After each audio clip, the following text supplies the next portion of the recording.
नमस्कार. Engineering spot round ची vacancy position CET सेलच्या वेबसाईटला डिस्प्ले झालेली आहे.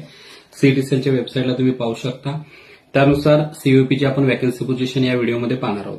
तर सीओपीची जी वॅकन्सी पोझिशन आहे आफ्टर 4th राऊंड, त्यामध्ये सिव्हिल असेल, computer, electrical, ENTC, instrumentation, mechanical, manufacturing, metallurgy आणि एआयएमएल च्या ब्रांचची आपण माहिती या व्हिडिओमध्ये घेणार आहोत.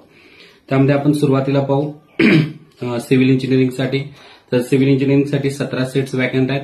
त्यामध्ये सीईटी स्कोरनुसार 8 सीट्स आणि ऑल इंडिया ज्याला जेईई मेन स्कोरनुसार 9 सीट्स वॅकंट आहेत. त्यानंतर कॉम्प्युटर इंजिनिअरिंगसाठी 21 सीट्स वॅकंट आहेत.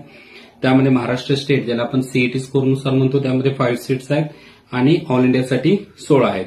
इलेक्ट्रिकलसाठी 22 सीट्स वॅकंट आहेत. त्यामध्ये 10 आणि 12. त्यानंतर एएनटीसीसाठी 22 सीट्स वॅकंट आहेत. त्यामध्ये 5 सीट सीईटी स्कोरनुसार आणि 17 सीट्स आहेत त्या तुमच्या जेईई ऑल इंडियानुसार. इन्स्ट्रुमेंटेशनसाठी 8 सीट वॅकंट आहेत. त्यामध्ये 5 सीट्स या महाराष्ट्र स्टेटसाठी आणि 3 सीट्स या ऑल इंडिया कोट्यासाठी. मेकॅनिकलसाठी 18 सीट्स वॅकंट आहेत. त्यामध्ये 5 सीट्स या स्टेटसाठी आणि 13 सीट्स या ऑल इंडिया कोटासाठी.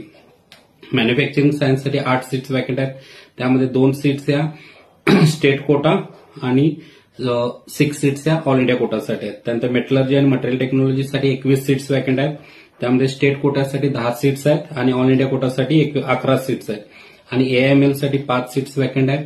त्यामध्ये 2 सीट या महाराष्ट्र स्टेटसाठी आणि 3 सीट्स या ऑल इंडिया कोटासाठी. तर अशाच महत्वपूर्ण माहितीसाठी चॅनेलला सबस्क्राईब करा. थँक्यू.